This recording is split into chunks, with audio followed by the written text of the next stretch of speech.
വെറുക്കുന്നവർ പോലും നിന്നെ ഇഷ്ടപ്പെടുന്ന ഒരു ദിവസം. അന്ന് നീ എല്ലാവർക്കും പ്രിയപ്പെട്ടവനായിരിക്കും. അന്നേ ദിവസം എല്ലാ തിരക്കുകളും നിനക്ക് വേണ്ടി അവർ മാറ്റിവെക്കും. പക്ഷേ ഇതൊക്കെ കണ്ട് സന്തോഷിക്കാൻ നീ ഈ ലോകത്തുണ്ടാവില്ല. കാരണം ഇതൊക്കെ നടക്കുന്നത് നിന്റെ മരണ ദിവസമാണ്. ജീവിതത്തിൽ ഒരു നിമിഷം പോലും നിനക്ക് വേണ്ടി മാറ്റിവെക്കാത്ത പലരും അന്ന് നിറകണ്ണുകളോടുകൂടി നിന്റെ അടുക്കൽ മണിക്കൂറുകളോളം ഇരിക്കുന്നുണ്ടാവും.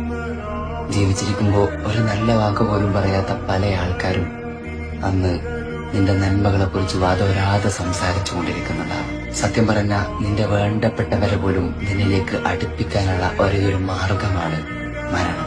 മരണം ആരെയും വിശുദ്ധനാക്കുന്നില്ലെങ്കിലും നമ്മളൊരു മനുഷ്യനെ യഥാർത്ഥത്തിൽ മനസ്സിലാക്കുന്നത്, നമ്മളൊരു മനുഷ്യനെ യഥാർത്ഥത്തിൽ സ്നേഹിക്കുന്നത്, നമ്മളൊരു മനുഷ്യനെ യഥാർത്ഥത്തിൽ ചേർത്ത് പിടിക്കുന്നത് പോലും അവന്റെ മരണശേഷമാണ്.